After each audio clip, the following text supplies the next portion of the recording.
I don't believe that I've seen any detail about any prior discipline involving that person.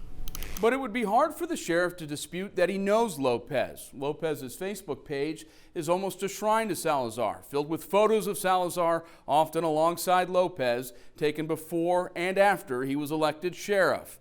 And then there's those darn campaign records. Lopez was an early contributor to Salazar, donating money weeks after he entered the race. Why is that not an accurate portrayal of what happened? Because if I had brought her in the way that she looked, if you saw the pictures, they would have called the police and I would be in jail for elderly abuse. 7 months after Mary left Autumn Leaves, no one has been criminally charged. Smith's anger now also directed at the state, which she says failed to take action in a clear-cut case of elder abuse. And we called the city, and the city kept saying, no, it's their responsibility, that is not a drainage ditch. If you apply that logic from code compliance, it's just a matter of time until San Antonio residents are asked to sweep the steps of council chambers. We got a third perspective on the shooting, and perhaps it's the most important one, from the prosecutor who ultimately decided to drop the charge. She says the video shows the last of 5 aggressive acts by Friedberg in the hours before his death. Went right back to stealing people's mail. Using a federal warrant, a postal inspector put a GPS tracker inside a fake package that had valid postage and even a tracking number, and left it inside a mail locker. Court records show less than 2 weeks later, Jeffries took the bait.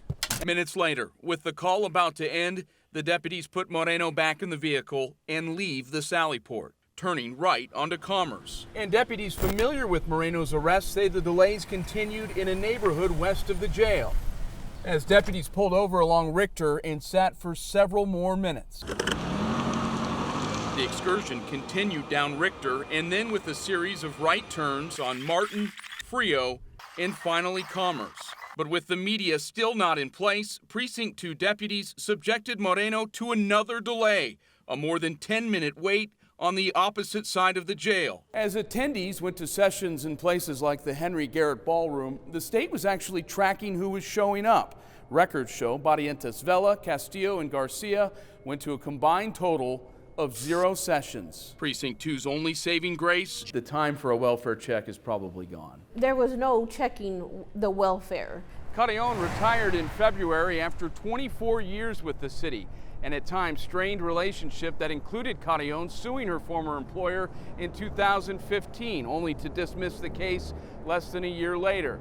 She says her central concern remains the same: SAPD's communications unit has a void in leadership. SAPD filed the case with the district attorney's office last June. Wolf was initially charged with sexual assault, but then prosecutors from the previous administration, after reviewing the case in its entirety, felt there was insufficient evidence and dismissed the case just after Thanksgiving, clearing Wolf of criminal wrongdoing. Even with that development, Wolf was in no mood to speak with us for this story. Justin? Yep. Hi, it's Dillon Collier with KSAT 12. Are you familiar with the lawsuit filed against you? I've got no comment on that. Okay. How do we reach you for comment? The Texas Supreme Court order was handed down weeks after a Bexar County grand jury indicted Morrissey on 3 counts of forgery of the elderly. Prosecutors believe Morrissey cashed an insurance check worth more than $9,200, meant for a 4th client, and kept the proceeds. As part of the Supreme Court order, Morrissey was told to pay back her and several other people he represented.